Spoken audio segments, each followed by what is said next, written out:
So there was this term in recruiting that hiring managers would use whenever they were under the gun. They were getting heat from their senior leadership. They had deliverables to meet and they were approaching certain deadlines. And they would come to the recruiters and just say, at this point, I just need a warm body.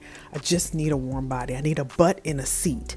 So that was terms that they use just to get someone in there.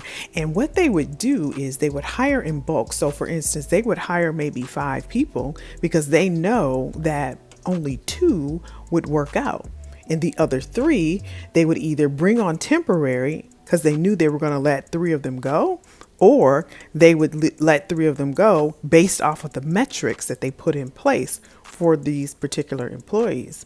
So companies, especially now in the workforce currently, since there is this labor shortage, a lot of employers are in a desperation mode. My client, she had 2 interviews.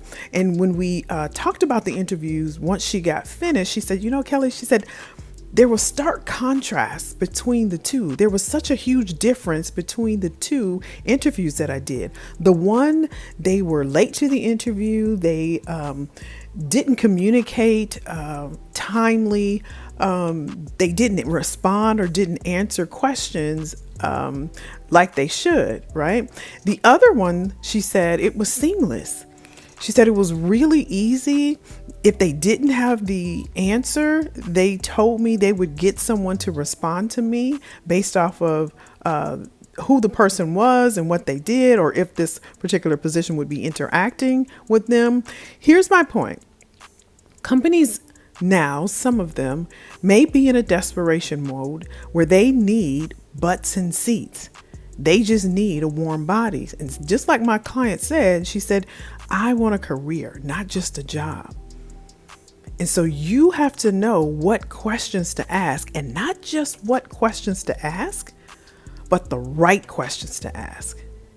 Now, if you know you have an interview coming up, or if you want to sharpen your skills because you know that when you get in front of employers and recruiters, sometimes you fumble your words, or you talk too long, or it's not concise and you're all over the place. If you want assistance, kind of honing that in and bringing that in, I want you to go right now to attractopportunities.com, and you'll have an opportunity there to connect with me offline so we can sit down together and map out a career strategy plan just for you, because people are in different stages in their career, different phases in their life. Everybody's at a different stage. So we will map out a strategy specific to you and your outcomes.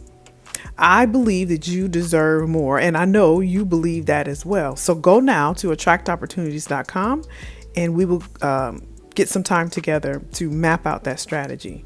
And just be mindful when you're meeting with these employers. Are they just looking for a button seat, or do they really have a clear plan for this particular position to put someone on a path of more? Because that's what you're looking for.